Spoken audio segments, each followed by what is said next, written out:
Hello children, hope you are good, safe at home. Already we are done with crop variety improvement. Today we are going to discuss about crop production management. What is crop production management actually? As we know, India is an agriculture based country. In India, farming ranges from a very small farm to large farm. It means the farmers in our country may not have same amount of land. So the farmer who will have more land, definitely he will be very comfortable financially. So he will use more inputs for cultivation and to increase the land. And he may also access to technology. If he is access to technology, definitely he will use intensive techniques and also he will use improvised tools. So the farming which will be done by such farmers, definitely we can expect high yield. In the other case, the farmer who have less land due to less money, he may not put more inputs and definitely the yield will be reduced. So, based on these two examples, we can say that the inputs are related to the yield. The more the inputs, definitely increase in the yield. According to farmers' purchasing capacities, these agricultural practices are at three different levels.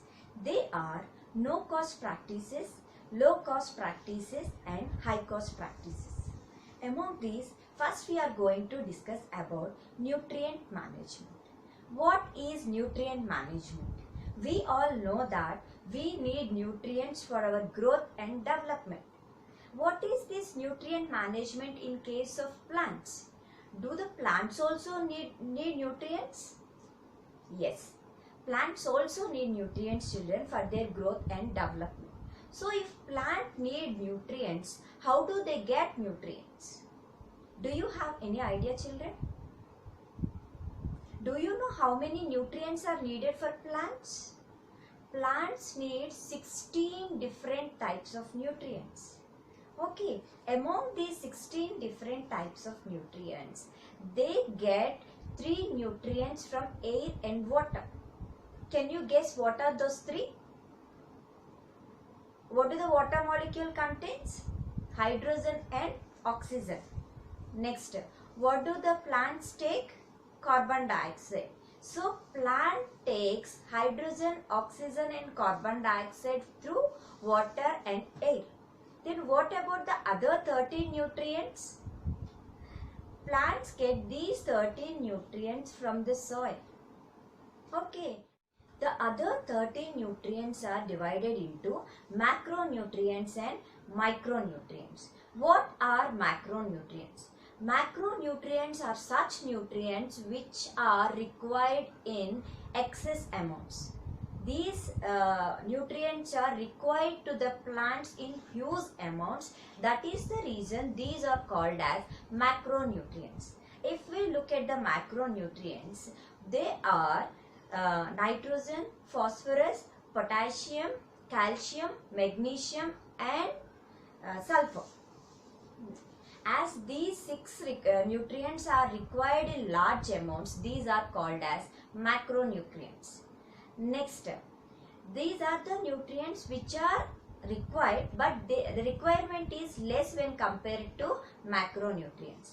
As they are required in less quantities, they are called as micronutrients. Let's see what are the micronutrients. The micronutrients are iron, boron, manganese, molybdenum, zinc, chlorine and copper. So these 7 are called as micronutrients and macronutrients are 6. If the plant is deficient with any nutrients, what happens? As how we need nutrients for growth and development, in the same way plants also needs nutrients for the growth and development. If any nutrient is deficient, definitely it will affect its growth, different physiological process, even reproduction, and also these plants are susceptible to diseases. Then what we have to do in that situations? Always the soil should be nourished with nutrients. To nourish the soil with the nutrients, we have to supply manure or fertilizers. Okay children, are you all clear with nutrient management? Children, let's have a quick recap. What is nutrient management? What do we learn? Okay, so how many nutrients are needed for the plants? 16. The nutrients are majorly of how many types? 2. Macronutrients and micronutrients. What happens if we don't provide, if the plant is deficient with nutrients? Definitely it will affect growth, physiological process, and also susceptible to diseases. So what we have to do in such situation? We have to provide nutrients. The soil should be enriched with manure and fertilizers. Hope you are very clear with this topic. So let's go to the next topic, that is irrigation. So the next topic we are going to discuss about is irrigation. What is irrigation, children? Irrigation is nothing but providing water to the crop plants at regular intervals. Is irrigation plays a major role in cultivation? Yes, we cannot do cultivation without water. So what is the main source of water for cultivation? Yes, rainfall is the main source for cultivation. When do we have rainfall, children? Yes, we'll have rainfall generally during monsoon season.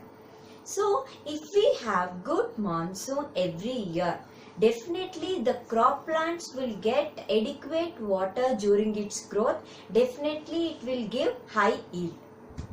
Okay, if we have poor monsoons, if we have less rainfall, then what happens during the growing stage, as the crop plants do not get adequate water, this will affect the growth of the plant.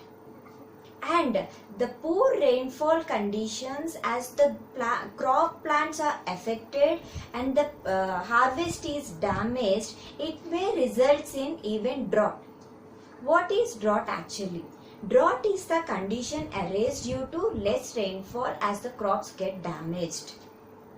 So if we take an example of light soils, as we know, light soils are such soils they cannot retain more water. They have poor absorbing capacity. Because of such reasons, if we have poor monsoons, then what happens? The crop plants will get affected and we cannot expect any yield. So when, as we discussed about the new varieties, production of new varieties, we have to produce such a new varieties which can resist to these drought conditions. And as India is the country with having different water sources, and we are having different varied climates also. Based on this, we have adopted different irrigation methods. In that irrigation methods, they are of different types like wells, canals, river lift systems, and also tanks. Children, the first irrigation system what we are going to discuss about is wells. What are wells actually? You know what are wells, right? And these wells are of two different types. The first well we are going to discuss about is dug wells. These dug wells are like this. Here we have to collect water from the wells using a strata. Is it difficult? Yes, it is a very difficult method. In ancient days, the farmer used to do cultivation using this method. The other type of wells are tube wells. In these tube wells, the water is collected from the deeper strata, but here tubes are used to lift the water up. Most of the farmers are using these tube wells for cultivation process now. The second irrigation method what we are going to discuss is canals. What are canals actually? These canals are forming most extensive irrigation methods. These canals get water from rivers and reservoirs. Okay, so as these canals receive water from the places, they will distribute into branch canals, and these branched canals will have its distributaries. Finally, they irrigate the water to the crop fields. This is the second irrigation method. Next, river lift system. What is river lift method? In river lift method, just now we have discussed that canals will get water from rivers. But sometimes the water from the canals may not be sufficient, or sometimes the land may be situated bit higher in position. In that situation, the water in the lift was raised to certain level using a tube, and that water is used for irrigating fields. This is called as river lift method. The last method we are going to discuss is tanks. The last method what we are going to discuss is tanks. What are tanks actually?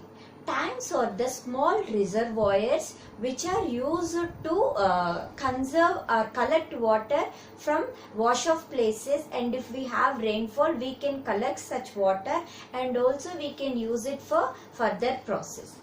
In the ancient times, each and every field, crop field where they have to do cultivation, they used to have such construction. But nowadays no one are using these tanks.